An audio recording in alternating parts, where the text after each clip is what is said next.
வணக்கம். இது நிலா கிச்சன். இன்னைக்கு நம்ம ஒரு ஈஸியான மெத்தடில் முறுக்கு எப்படி செய்யலாம் அப்படின்னு பார்க்குறோம். ஸ்கூல் விட்டு பிள்ளைங்க வர்றதுக்குள்ள அவங்க ரெடி ஆகிறதுக்குள்ள நம்ம செய்து முடிச்சிடலாம். ஒன்றும் இல்லை, ஃபஸ்ட்டு ஒரு 3/4 கப்பு உளுந்தை குக்கரில் வேக வச்சு வச்சுருங்க. 1:3ங்கிற ரேஷியோவில் அரிசி மாவு எடுத்துடுங்க. அது பாக்கெட் மாவாக இருந்ததுன்னா இடியாப்பம் மாவுனாலும் சரிதான்.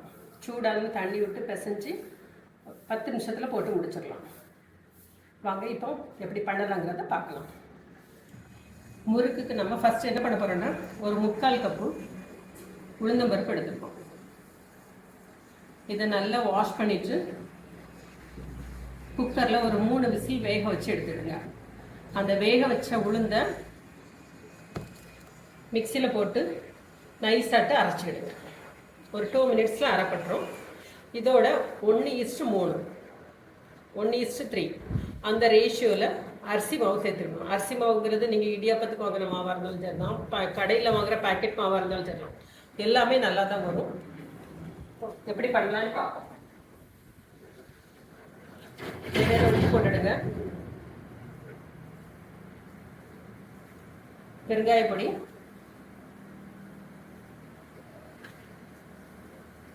ஜீரகம்,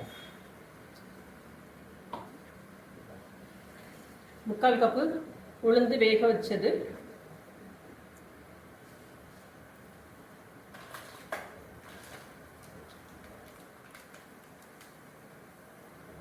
ரெண்டரை கப்பு அரிசி மாவு,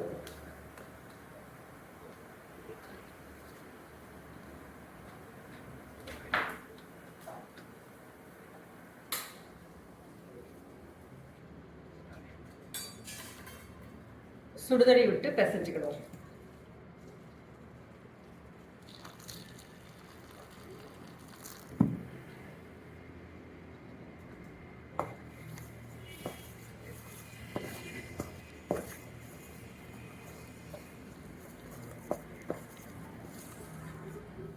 மாவு நல்லா பிசைஞ்சாச்சு, நல்லா சாஃப்டாக வந்துருக்கு. இதை நம்ம இன்னைக்கு முறுக்கச்சில் போட்டு புளிஞ்சிடும். இன்னைக்கு நான் ஸ்டார் முறுக்கில் போட்டு புளியிறேன்.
முறுக்கு நல்லா வந்துட்டு பாருங்கள்.